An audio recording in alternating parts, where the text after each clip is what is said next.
back to my channel. Today I have another homeschool video for you.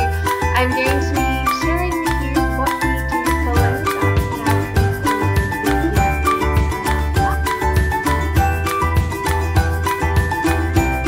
For those of you who don't know me, my name is Kirsty. I am a homeschool mama of 2 from Australia. I blog at This Whole Home where I talk all things home and homeschool. I post weekly content here on YouTube around those topics, so if that's your thing, please go ahead and hit the red subscribe button. I would love to have you as part of the community. If you are after more frequent updates than that, because let's face it, who doesn't want to see me more often, you can get the inside look at our home and homeschool on Instagram. I post on there a lot more frequently than I do on here. And if you're not an Instagram fan, there's always Facebook. We have a Facebook group for Australian families who are striving to live more sustainably. So if that's you, I will put the link in the description box below. We'd love to have you as part of the community over there. Please jump over and send through a request. So all the information that I'll be talking about today will be in a blog post, so I will link to that in the description box below. If you miss anything, you could obviously watch me again, but you can jump over there and read about it as well. Basically, I'm going to tell you what we do and why, and then I will show you the books that we are using this term. For context, this is term 2 of grade 3 for us. We follow a holistic style of homeschooling. Hello, Miss Winter. It tends to look a bit like a blend of Charlotte Mason and Waldorf, but it's quite literature rich, isn't it, Miss? Yes, yes, I know. Okay, so I'll quickly start off with what we don't do. We don't do workbooks. We don't do a lot of copy work. We don't do creative writing. We don't do spelling lists. What else do I do? I don't know. We don't do a lot of things. If I know that there is going to be a lot of resistance, I skip it. It's not worth the headache. There are other ways to learn things. There are other times to learn things. So we use our morning circle time to get in our memory work, recitation work, vocabulary work, things like that. So last term we did a lot of hand games, word association games. You can find out more about our morning circle from last term on the blog. I will leave a link to the blog post in the description box below. This term we are changing things up a bit. We like to keep things fresh, so the hand games are out and tongue twisters are in. Nick loves tongue twisters, so I'm sure this is going to be a big hit. It's really good for practicing elocution, for learning vocabulary, and for reinforcing letter sounds. So we will be doing that. We will also be taking the opportunity in our morning circle to work on familiarization with Shakespeare. I'm not expecting him to get down with the lingo or anything else like that in grade 3, but by introducing Shakespeare in story form now will help later on. It won't be so scary and foreign when it comes time to do that. So we'll just be reading a little bit of this each day in our morning circle. And yeah, we're using Osborne purely because that's what is in our local library, and we try and use library resources as much as possible to keep costs down. Also in our morning circle basket is poetry. We tend to do a poetry picnic a la Brave Writer Poetry Tea Time style once a week. Sometimes it's more often, sometimes we don't get to it. But we try and include that in our week, but we also pick 1 or 2 favorites that Nicola copies out on some pretty paper. We stick them up on the wall and we use those for memory practice and recitation work. So that is what we include in our morning circle that is specifically language arts related. I just want to say though that we have a lot of crossover with subjects in our homeschool because we tend to take a literary and artistic point of view to learning, or you just find that more holistic. So these things will crop up in other subjects as well, but this is just specifically in here for language arts. So after morning circle, we jump over to the blackboard and we do some maths revision work before we move on to our language arts lessons. Now the way we do this is the evening before, I will have assigned a chapter of a novel to Nikolai to read. He will then give me an oration at the start of our lesson. The reason we do this is it's a chance for him to practice recall, sequencing, comprehension, reading for detail, reading for meaning. So all that happens in an oration, and it's oral, so he's not having to worry about the mechanics of writing. It's very stress-free, it's very low-key. We tend to follow this up with a really informal discussion, and we do this with books outside of school time as well, so it feels really natural. We talk about the book. What did you like? What didn't you like? Well, why do you think the character did what they did? Would you have done something different? Things like that. It's just a really natural and informal way of discussing it and going deeper into the story. So there's reading, then there's narration, then there's discussion, and then we finish that up with composition work. So okay, so then we move on to composition work. This term we are focusing on sentence structure and the types of sentences that you can use, paragraph structure, and the concept of writing a summary. And Nikolai and I both tend to waffle on when it comes to books, so learning to be really concise is a skill that we could both probably do with a little bit of work on. So that's what we are focusing on this term. So with that same chapter that he's used for reading practice and then he's used for narration, we will then go back and write a summary of. So we have a discussion. We pick out, what was the main idea? Was there a problem they were trying to solve? What action did they take, and how was that resolved?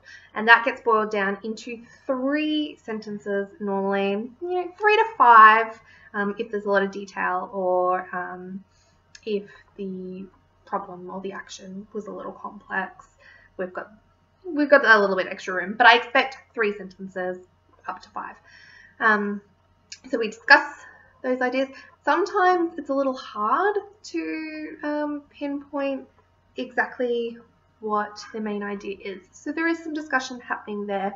Then Nikolai comes up with his sentences on his own, and he will verbally tell those to me. I will then dictate them back to him for him to write in just an exercise book. Like, it cost me 50 cents from Officeworks. Actually, I'm pretty sure these ones were handed on from a friend who had leftovers at the end of the school year, and they're probably free.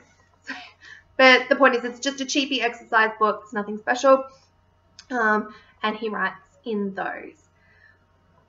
That day's work on that chapter is done. We don't go back and edit. What we do is flip back a page to the paragraph that he wrote in the lesson before, and he takes out a red pencil and he goes through and finds any spelling and punctuation errors in that. There tends not to be grammatical errors because we've ironed those out in the discussion before I've dictated the sentences back to him. So there's not normally a grammar issue that he needs to be picking up there, just specifically spelling and punctuation. So the reason that we don't do it with the work that he's just done is because it can feel overwhelming. It can feel quite demoralizing. You can feel like I've just put in all this effort and it's still full of errors and I don't want to do it. And for a child that struggles with perfectionism, it's quite self-defeating. So we go back, we put that little bit of distance between the work and the correction by waiting that day. And if we've done that lesson on Thursday and we don't come back to it till Monday, that's even more distance. And I find that just really helps psychologically and with any emotional reaction to correcting work, because that could be quite a challenge with perfectionist children. So we then go back and he finds any errors. I will point out, oh, you've missed one in the second line, and he's got to go and look for it. And then he makes the corrections. If it's an error in spelling, I get him to pull out a dictionary and go through and find words. So he's learning dictionary skills. And it's also a good chance to reinforce the phonetics, because he reads fluently. He's not having to think about those individual letter sounds. And I think it's probably helpful that he still has a little bit of practice in that. So we will sound out the word to figure out what letters to go and look for in the dictionary. And then he will write down the correction at the bottom of the page.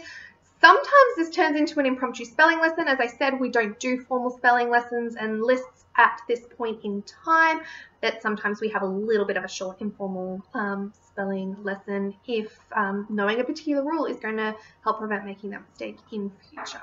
So that's what we do. That is the bulk. My hair is doing something weird here. That is the bulk of our language arts program. There's also a lot of free reading. There's reading aloud to his sister. He practices reading aloud to me a couple of times a week. We do a lot of reading in other subjects. So we're practicing reading for meaning there. And on a Wednesday afternoon, we do a unit study where we make mostly artistic representations of things that we've read. So it's a different way of narrating, basically, is all an artistic representation is. So okay, we do that. So I will show you what else I've got in my little school basket here. Generally, this is where I keep our library books, but I've put our other English books in here so I can show you at the moment. Before I forget, I promised I would show you the inside of Nick's exercise book. This is all we're using for composition, just a cheapy exercise book. And let me go up to a page done. This, oh, it's really bright in here. This is roughly how much writing I'm expecting from him a day. Sometimes it's a little less when the storyline wasn't so complicated. And you can see he goes along and he notes any errors in there and he writes down corrections, and that's the same each day. So that's all that's going on in this exercise book. It is nothing fancy, but it gets the job done. We are all about things being cheap and easy in our home school. Easy does not mean that you're not learning a lot. So don't make things harder for yourself and your child than they have to be just because you think that that's the way it has to be to learn. It doesn't have to. Off my soapbox. This is what else we've got. The Railway Children by Nesbit is what we are using for assigned reading, narration, composition work that I described to you. The client's over halfway through this. We'll be finished that in the next week or two, and then we'll be moving on to The Secret Garden. And we'll be doing the same thing again with this for the rest of term 2. I mentioned to you that we were doing a unit study. It is the Half Magic unit study on The Hobbit. This term we're going to complete the book and our unit study just by doing it on Wednesday afternoons. So when I get to the end, I will have a review of the unit study on the blog for you, but so far we are really enjoying it. It's well written, it's got some really fun ideas in there, and it works well for a variety of age groups, but I will tell you more about that when we are done with it. But The Hobbit is our unit study on Wednesday, and I showed you everything that we are using for Morning Circle, so that is basically it. I can't think of anything else I need to tell you guys. Do you have any questions? Ask me in the comments below. Well, if you haven't yet, please give this video a big thumbs up. Don't forget to share it with your friends and hit that red subscribe button. I will have another homeschool video for you guys next week. If there is a particular topic you would like me to cover, please don't hesitate to ask. I will add it to my list. I will have a home-related video for you guys later this week. I have absolutely no idea what I'm going to share with you guys for that yet. So if there's anything about our home that you would like to see, like to hear me waffle on about, please let me know. So I now have a horrible case of pins and needles from sitting here with my legs crossed showing you my books. I'm going to go now. Oh!